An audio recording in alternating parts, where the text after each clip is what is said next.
I was reviewing the quarterly performance report at my desk when the sharp sound of high heels echoed across the marble floor. The room froze as Amanda Blake, the new CEO of Stratton BioCare, stopped right in front of me, arms crossed, eyes cold as steel. "Zoe, you're just dead weight," she said clearly, her cutting voice ringing through the open concept 12th floor. "We're restructuring, and frankly, your position is unnecessary." Everyone around us instantly lowered their heads to their keyboards like programmed robots pretending to work. A few stole quick glances at me, their eyes a mix of pity and fear. No one spoke. No one dared. Amanda stepped closer, making sure I had no way out. "You contribute next to nothing in meetings. You constantly question procedures we've had in place for over a decade. Your reports are always late." Each word was a blade to my reputation, none of it true. But I stayed seated, hands folded in my lap, spine straight, eyes locked onto hers without blinking. "You have until the end of the day to clear your desk. HR has your paperwork ready."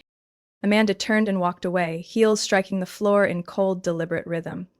Just before exiting, she tossed one last line over her shoulder, loud enough for everyone to hear. "Some people just never understand what it really takes to succeed in this industry." I smiled and slowly stood up. "Fine, fire me." My voice didn't waver. Amanda froze mid-step, clearly unsettled by my calm. She had expected tears, begging, shame, none of which I gave her.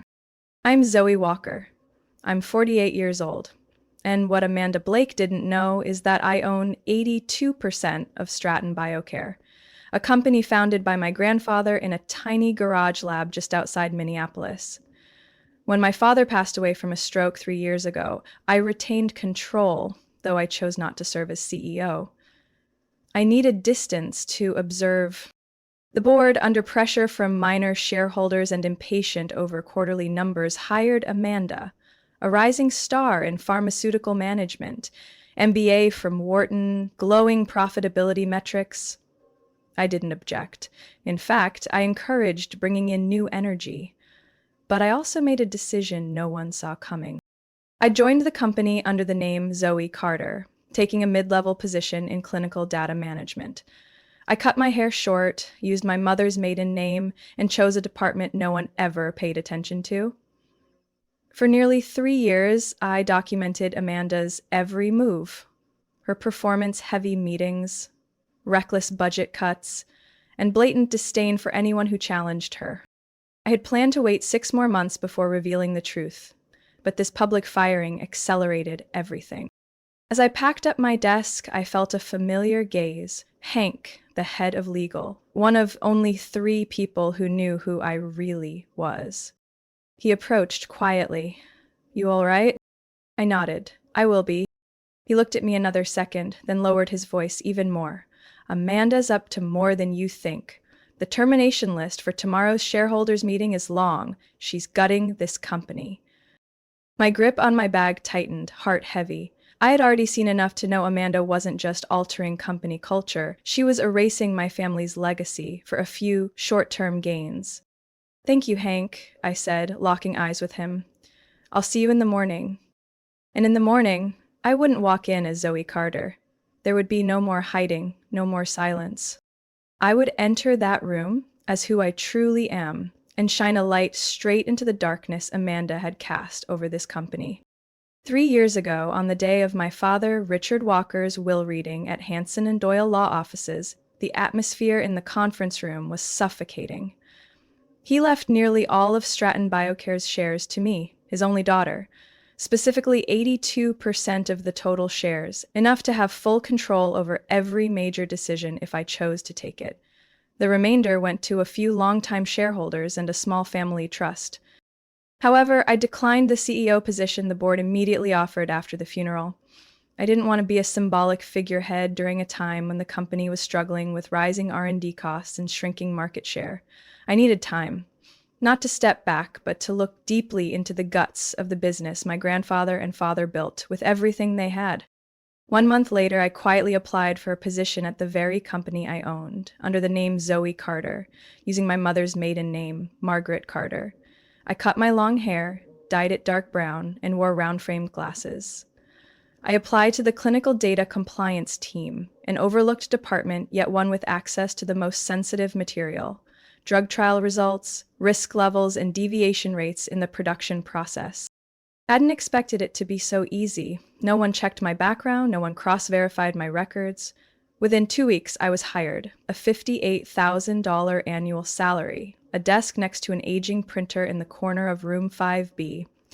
And just like that, I, someone who once sat in FDA meetings and pitched product strategy to investors, became that new Zoe from the data team. In the first 6 months, I learned more than any executive report had ever taught me. I saw exactly how Amanda Blake, the woman the board had so much hope in, manipulated strategy with glossy language and overly polished graphs. She called layoffs organizational recalibrations. She described the slashing of quality checks as streamlining risk control cycles. And the board, most of whom had never set foot in a lab, nodded along. I began documenting everything, every staffing change, every reckless budget cut, each internal email that seemed harmless but hinted at something darker. I wasn't alone. A few people in the company still had a conscience, like Hank in legal and Jamie, a sharp young quality tech, who quietly pointed out an unusual data anomaly in trial batch AG13 that no one dared to put on the record. Originally, I had planned to stay undercover for a year, but the deeper I went, the clearer it became. Amanda was dragging the company away from its core values. Medicine should be safe before it's profitable. She pushed out the old research team, the very group that developed our well-known arthritis drug in 2012, and replaced them with external consultants. She accelerated trial timelines, gutted third-party quality audits, and prioritized market speed over clinical integrity. I almost let it all slip by, if not for yesterday morning, the one where I was fired like a disposable employee. Amanda had no idea that the woman she publicly humiliated was actually the majority owner of the company she was running. That evening, I opened the safe in my Lakeview apartment and pulled out the plan I'd been building for over a year, a thick file filled with financial reports, evidence of tampered compliance data, and details of a quiet merger Amanda was engineering between Stratton and a large Swiss conglomerate. I knew exactly what would happen if she succeeded. All our research would be outsourced overseas. Over 300 employees from the Denver Research Hub would lose their jobs. And worst of all, an unfinished diabetes treatment could be rushed to market without proper verification. I had no choice left. This wasn't just my family's company. It was where hundreds of people had placed their trust and where thousands of patients were counting on a safe solution. If I let Amanda continue, the legacy my grandfather started on an old wooden workbench would be buried for good. Beneath the false sense of calm at Stratton BioCare's office, rot was spreading like hidden mold behind a wall, unseen, until everything collapsed. From my position in the compliance department, I began to spot clear signs of a corporate purge masked by the phrase strategic restructuring. 3 veteran researchers, who once led the neurodegeneration drug development team, were suddenly terminated without any legitimate explanation. I overheard 2 mid-level managers chatting near the coffee machine. Amanda made it clear, if your salary's over $120,000 and you don't fit the optimization trend, you're out. That's when it hit me. She wasn't cutting to save the company. She was eliminating anyone in her way. With careful tactics, Amanda wiped out layers of dissent. She replaced them with short-term consultants, people paid to nod and submit invoices. All trial compliance reports heading into final phases were condensed. I saw it firsthand. 3 metrics that had exceeded the deviation threshold were deleted and replaced with a streamlined set of numbers. The person editing the file, the technical lead Amanda brought in from her former company in San Jose. But what truly gave me chills was an audio recording I accidentally captured during a high-level meeting. The conference room on the 15th floor wasn't soundproof. I was working in the adjacent space when I heard Amanda's voice leak through a not quite shut door. Once we finish clearing out Denver staff, Phase 2 will begin. The merger with Helix Geneva needs to close before December to secure the full bonus.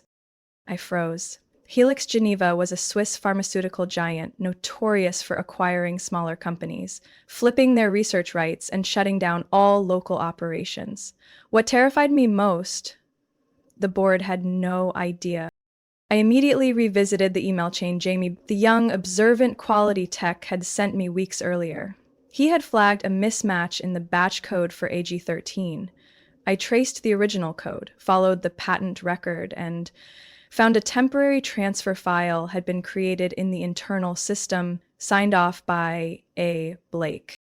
It meant Amanda had already begun transferring intellectual property, specifically our immunomodulating peptide research, to an external partner without any approval from the board or shareholders. If that agreement were finalized, the research team that had spent 6 years on the project would be erased from the system, and the company would lose one of its most valuable assets, without anyone knowing.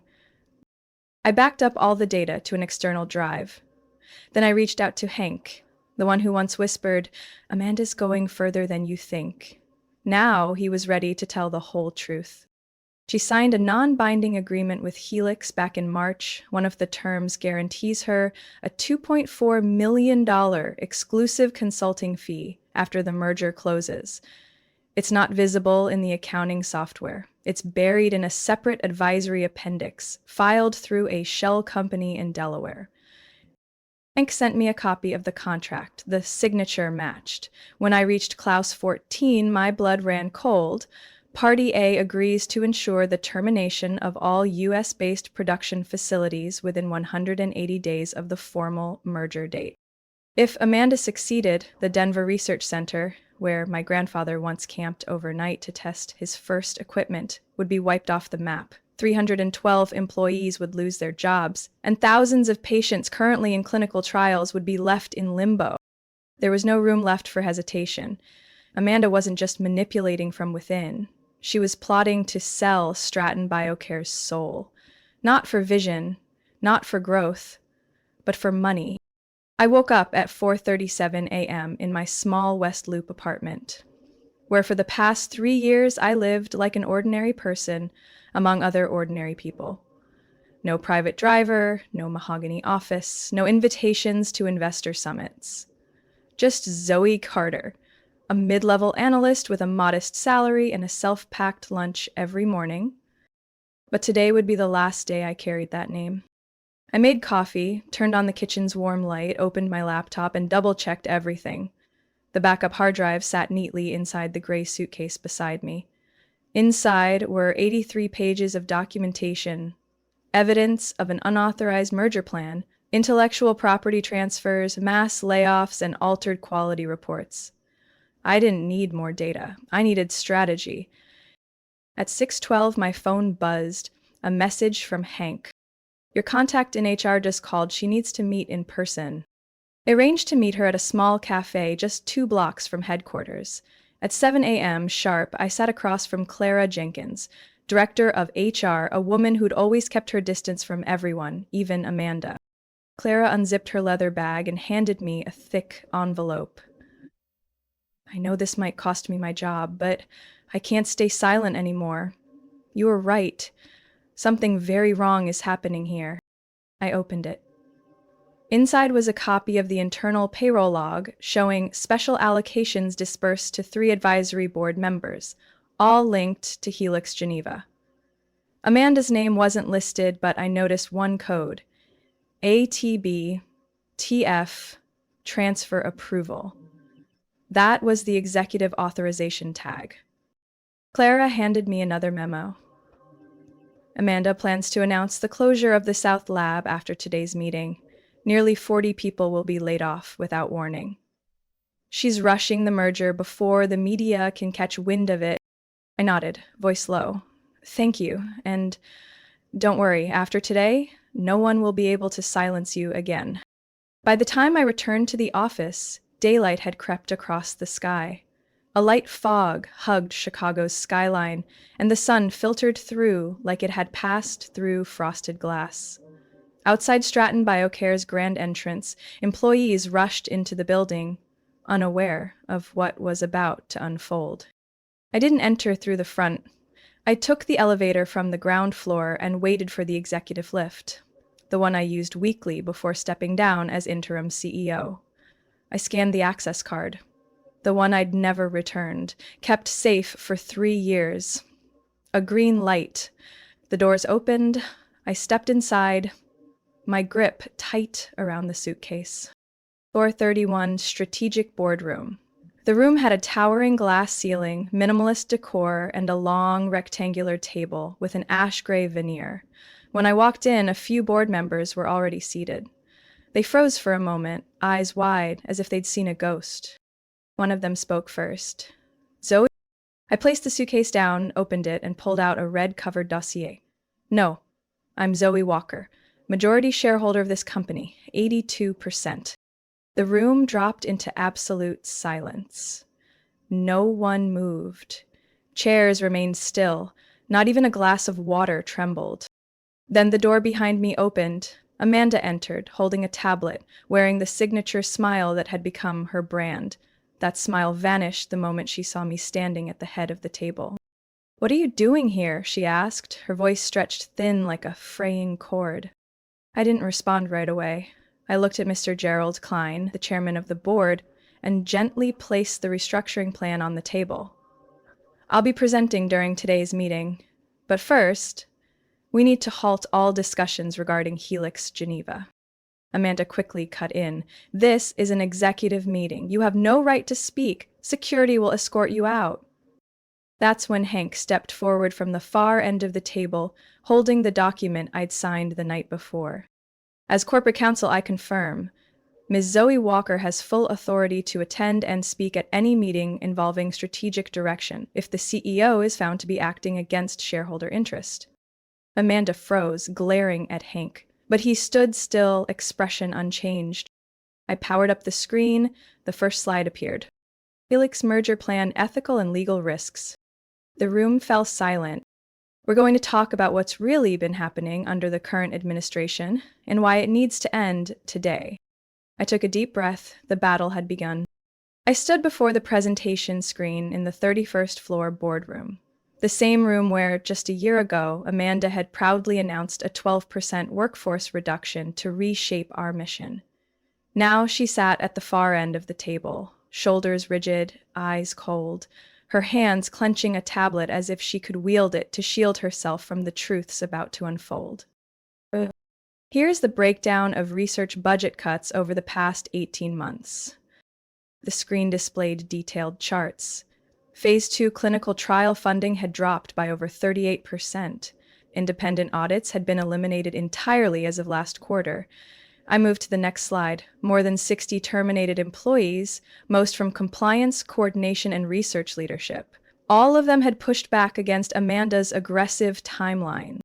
These are anonymous letters from 3 separate departments confirming deliberate suppression of flawed data during the MD42 trial, a new peptide drug pushed into phase 3 without proper validation. I played a short video clip, an internal meeting between legal and compliance. Jamie, our lab tech, raised concerns about rising adverse effects. Amanda's voice, clipped from the footage and played clearly across the boardroom, said, "If it's not in writing, it didn't happen." No one in the room moved. "And finally," I said, voice firm as glass, "this is the draft merger agreement between Stratton Biocare and Helix Geneva, including a clause to transfer intellectual property valued at $74 million with a personal consulting fee of $2.4 million, paid to a shell company registered in Delaware under Amanda Blake." I placed printed copies in front of each board member. Not a single word was spoken. The shift in their expressions was unmistakable. Suspicion melting into outrage. Amanda shot to her feet. "This is defamation. I never signed any such agreement, and I have the right to walk out of this meeting." "You don't get to walk out until you've answered to the shareholders," I replied, "and I'm not finished." The doors burst open. 2 men in charcoal suits entered, wearing badges from a law firm, Preston and Hewitt LLP, Amanda pointed to one. "This is my legal counsel, and the company's. None of what was presented today holds weight until it's been properly reviewed." Mr. Klein, a senior board member, turned to me. Ms. Walker, who is Stratton BioCare's current legal representative? I stepped to the side and pressed the intercom. Please send in Mr. Jerome Collins. The door opened once more. A dignified older man in a navy suit walked in. Without glancing at Amanda, he headed straight to the board. I'm Jerome Collins, corporate counsel for Stratton BioCare for the past 27 years. I confirm that Preston and Hewitt has never been lawfully retained by the board. Amanda jolted like she'd been shocked. I have appointment letters signed by 3 board members. Here. She tossed a document onto the table. Jerome picked it up, flipped to the last page. This signature is forged. I have the original document, filed and notarized 3 years ago. Any changes in legal counsel must be approved in an official board vote. That never happened. I approached and laid another folder on the table. This is further proof that Amanda Blake authorized the transfer of intellectual property to a third party without notifying the board. That violates Clause 7 of our company charter, granting majority shareholders the right to call for a confidence vote and emergency suspension of the CEO. A board member nodded. I move for an immediate vote. Amanda nearly shouted. You're violating corporate law. I'll sue every person in this room. Jerome remained calm. If necessary, we can escalate this to the Pharmaceutical Ethics Board and the SEC, but I believe the board prefers to resolve this internally. I looked around. Those who once sat silent now stood firmly with me. There was no need to raise my voice. No need to threaten. All in favor of suspending Amanda Blake from her position as CEO pending investigation? Mr. Klein asked. Hands went up, every single one. No objections. Amanda stood stunned. Her power and her plan collapsed in under an hour. I stared at her silently, not out of anger, but with a pang of sadness. If only she had used her talent to serve what was right, things could have turned out very differently. When Amanda was asked to leave the room so the board could deliberate, no one looked after her. The door closed behind her with a heavy, suffocating silence. I stepped back to give them space. But before anyone could speak, Walter Green, the board's most senior member, slid a folder across the table, his voice raspy and tense. There's one thing I need to disclose. I've only just confirmed it. All eyes turned to him. 3 days ago, I was contacted directly by the CEO of Helix Geneva. He assumed I was already aware of Amanda's plan to sell off Stratton BioCare's proprietary research, specifically data from the Dissolve project. That's the enzyme-based protein-degrading research we've been developing since 2018. My chest tightened. Dulsolve was one of our most promising initiatives, potentially a game-changer in early-stage pancreatic cancer treatment. Walter continued. According to him, Amanda promised to transfer all data, formulas, simulation protocols, and even the core research team if the merger was approved, for just a quarter of its market value. In return, she would receive a $3.1 million development partnership fee paid out as preferred stock post-merger. The room froze. Gerald Klein set his pen down, his face pale. So she wasn't just selling the company. She was selling our core intellectual property for personal gain? I nodded and pulled a printed email from my bag, complete with a Helix Geneva header. It read, correspondence regarding the integration of the R&D team per technology transfer terms, projected for Q1 post-merger. The sender, amanda.b@strattonexec.com. A younger board member, Lisa Monroe, glanced around the room, clearly wrestling with her thoughts. I didn't know any of this beyond what's been shown in the quarterly reports, but if she hid this from the board and negotiated company assets on her own, that's a serious ethical breach. Walter added, and a breach of fiduciary duty. It's not just illegal, it's a betrayal of our shareholders' trust. I rose from my seat, my voice steady and deliberate. I'm not here to bring anyone down. I'm here to protect what my grandfather built, from a rented lab behind a used car lot. If we don't act today, the research we've poured a decade into will vanish, and patients will pay the price. No one replied, but the uncertainty in their eyes was gone, replaced by anger and resolve. The door burst open. Amanda returned, flanked by two unfamiliar men in suits. One carried a thick folder, smirking. "I'm here to inform you this meeting is no longer valid," Amanda announced. "Under Clause C of the revised board agreement I submitted last week, any leadership changes require 10 days advance notice." She turned to Walter, Gerald, and me. "You can call the press, pound the table, shout if you want, but you can't unravel 2 years of work with one emotional ambush." I didn't respond. Instead, I looked at the man beside her and asked plainly, "And who are you?" "I'm legal counsel for Helix Geneva," he replied, "authorized to ensure that all merger terms proceed in accordance with regulatory guidelines." I offered a thin smile. "Then you're here under false pretenses. There's been no shareholder vote approving any merger, and the executive leading those negotiations has been officially suspended." Amanda's face went pale. Gerald stood, his voice clear and resolute. "I move for a formal vote, not just to suspend, but to permanently remove Amanda Blake from her role as CEO and terminate all authority regarding negotiations with Helix Geneva." One by one, hands rose. Walter, Lisa, Gerald, all in agreement. No objections. Amanda could no longer maintain her composure. She began breathing heavily, turning to her lawyers, but they quietly started gathering their things, as if realizing the battle was over. I gathered my documents and walked to the end of the table. Stratton BioCare is not for sale, not for prestige, and certainly not to serve those who place personal gain above patients.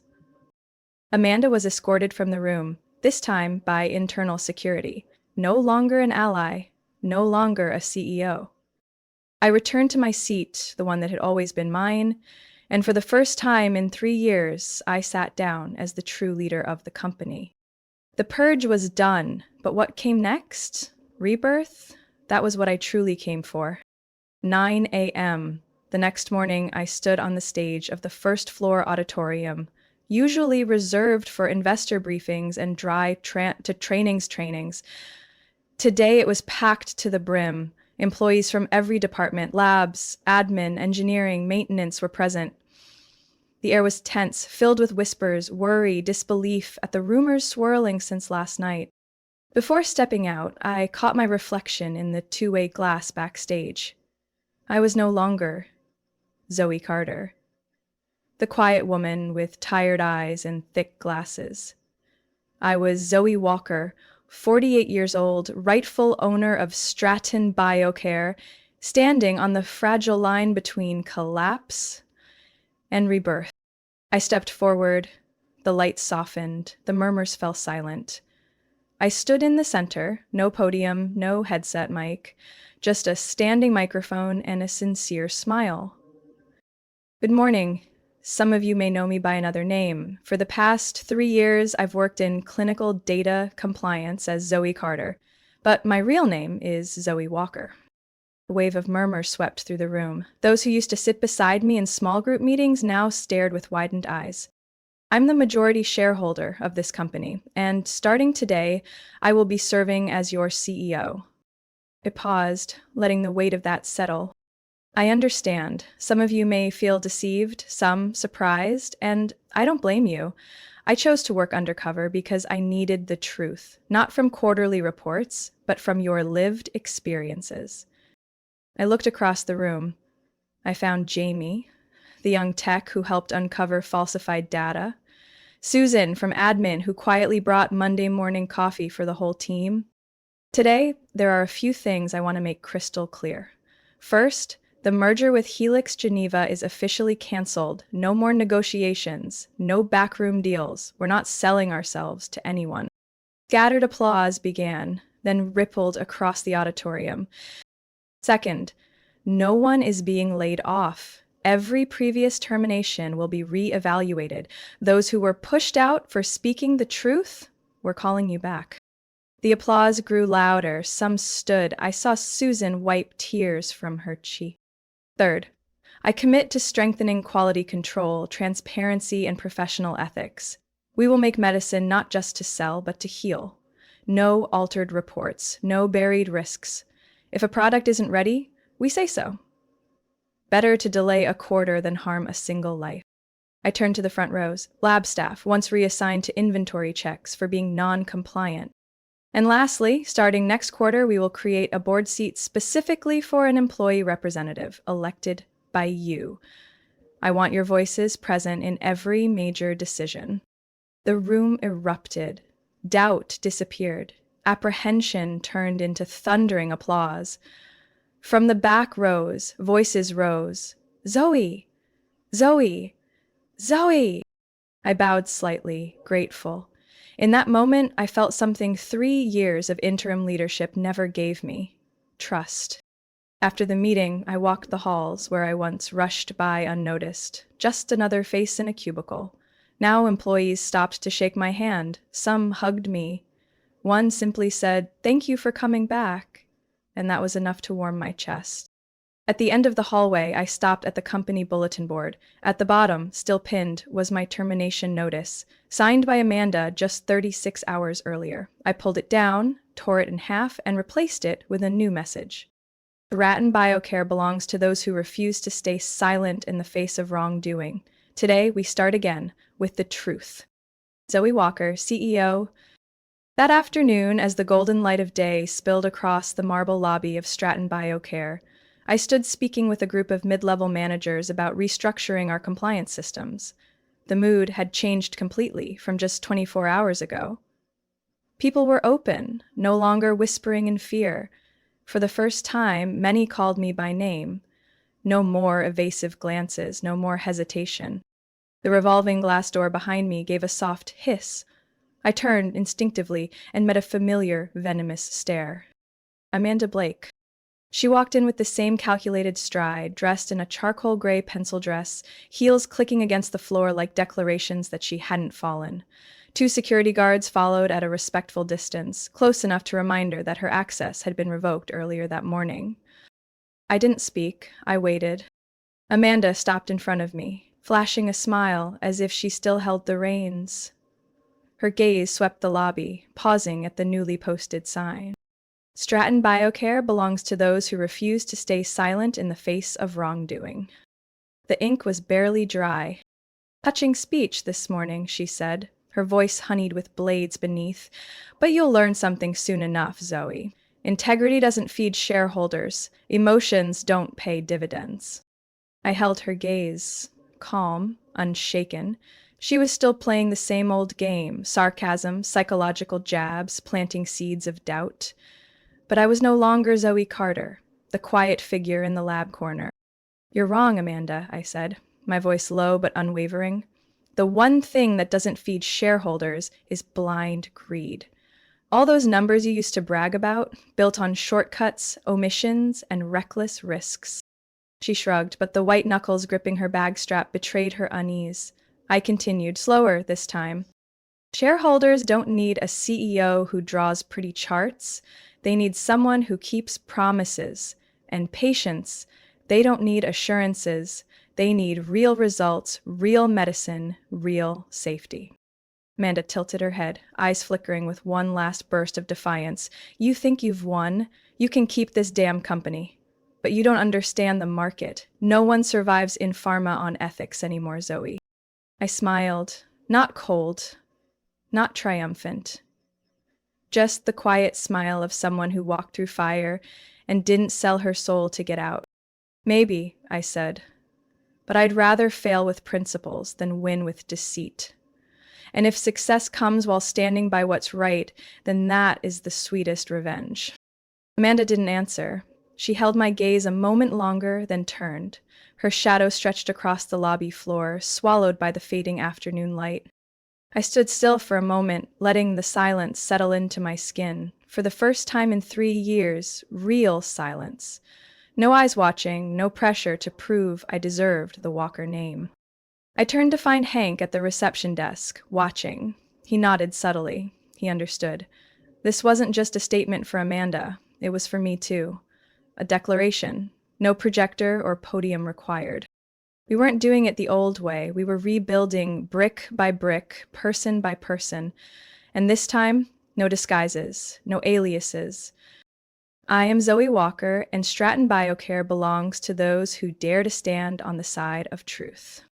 Zoe Walker's story reminds us that in the high stakes world of business, integrity remains an irreplaceable foundation. When power is abused and ethics are dismissed, it takes real courage to speak up and act for what's right. And that's what drives lasting change. In real life, there are those who quietly sacrifice to protect core values. They don't just save a company, they preserve trust, the most priceless asset no market can measure. What do you think about Zoe's choices and the journey she went through? Share your thoughts in the comments and don't forget to follow the channel for more powerful stories about life, family, and transformation.